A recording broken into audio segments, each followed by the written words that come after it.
हाँ हाँ वो तो ले जाऊंगा, लेकिन मुझे ये बताओ कि तुम शॉपिंग करने किधर जा रही हो? ये तुम्हें मुझसे छीनना चाहती है। तुम मुझसे माफी मांगने आई थी ना?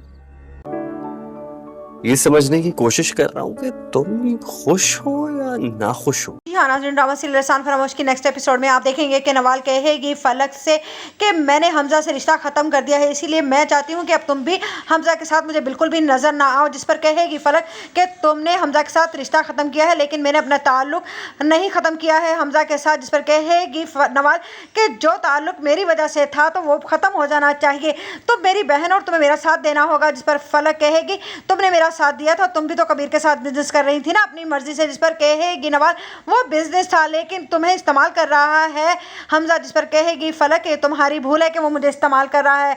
फलक अब इतनी कमज़ोर नहीं हुई कि उसे लोग इस्तेमाल करें अपने मकसद के लिए। जिस पर कहेगी नवाल तो ठीक है, मुझे लगता है कि तुम बहुत जल्द बहुत बड़ा नुकसान उठाने वाली हो, तुम्हें तो मेरी बात का असर ही नहीं होता है, मैं तो तुम्हें समझा समझा कर परेशान हो गई हूँ। उधर कहेगी हमजा से सोफिया बेगम कि मैं बहुत ज़्यादा परेशान हूँ तुम्हारी वजह से हमजा, मुझे नहीं समझ आ रही कि तुम आखिरकार अपनी ज़िंदगी में करना क्या चाहते हो। जिस पर कहेगा हमजा तो हाँ ठीक है ना, आप मेरी शादी करवाना चाहती हैं, आप मेरी शादी की तैयारियां कीजिए। जिस पर कहेंगी सोफिया बेगम कि एक तरफ तुम कह रहे हो कि नवाल ने अंगूठी तुम्हें वापस कर दी है। जिस पर कहेगा हमजा के नवाल के बारे में कौन बात कर रहा है, मैं तो फलक से शादी करने लगा हूँ। जिस पर सोफिया बेगम कहेगी तुम्हारा दिमाग खराब हो गया है, एक बच्ची की माँ से अब तुम क्या शादी करोगे।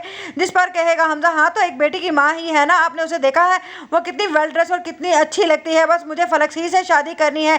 जिस पर सोफिया बेगम कहेंगी बस मुझे इसी बात का डर था कि कहीं तुम उसके हाथों बेवकूफ़ ना बन जाओ। जिस पर हमजा कहेगा हमजा बेवकूफ़ बनने के लिए नहीं बल्कि बनाने के लिए बना है, और आप बहुत जल्द मेरी शादी की तैयारी कीजिए बस फलक के साथ, और मैंने आपको समझा दिया है कि अब इसके अलावा इस घर में कोई बात नहीं होगी, और नवाल का तस्करा तो मैं हरगिज़ नहीं सुनूंगा इस घर में अब।